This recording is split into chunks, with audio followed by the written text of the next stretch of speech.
What's up, guys? Welcome back to the YouTube channel. Where we're here, we got the race car here. We're going to gap some plugs up. I was going to show y'all how to gap spark plugs, what we use. There's a couple different tools. Some of them are very old school.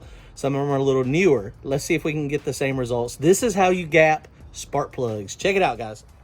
All right, guys, so we got a bunch of different tools here. So some of these are very old school. This is probably kind of like the most common, most standard basic spark plug gapper. If you look at it, it starts at 20 thousandths and then goes all the way to 100 thousandths. If you look at it from the side, you can see it's thicker and thinner.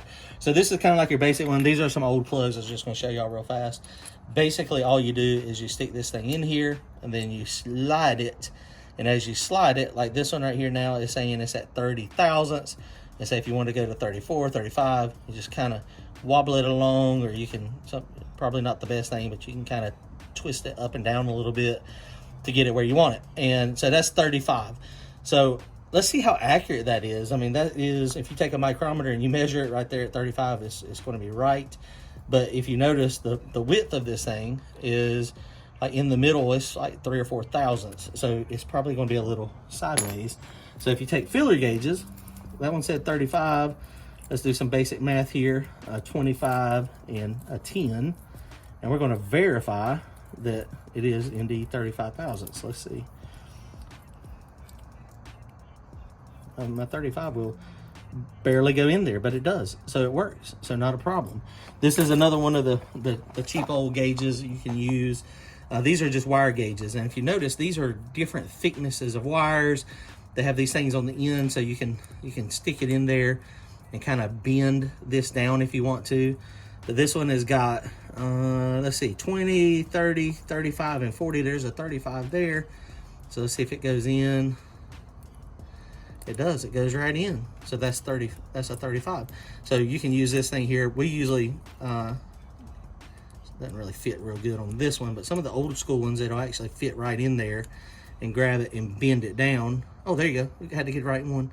So I just got that bent down.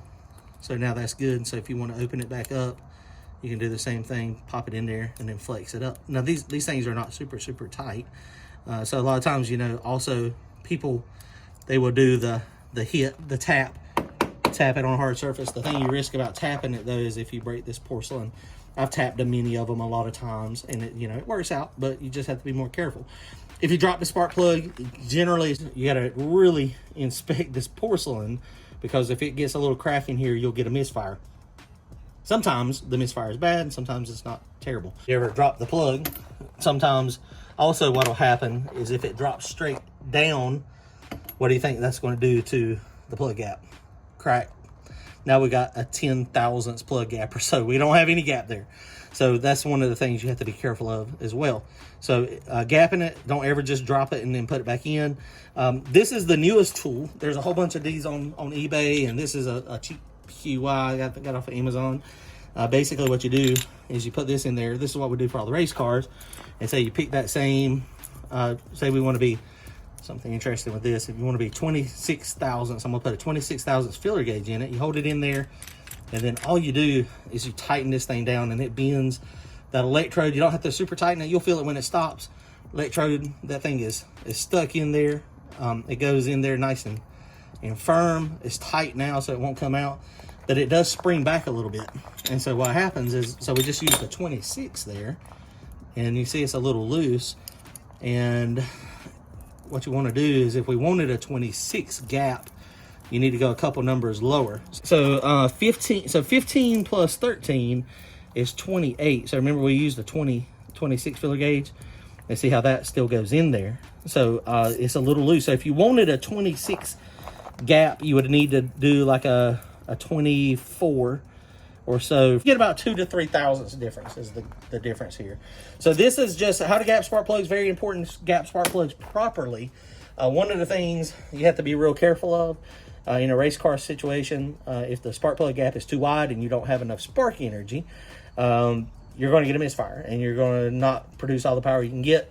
There used to be some old myths back in the day. Okay, let's open this thing up to like 100 thousandths, and then you get more power. But if you open it up really wide and you don't have enough spark energy to jump the gap, it doesn't work. Look at if this is for a lawnmower or if it's for you know, any type of regular production vehicle.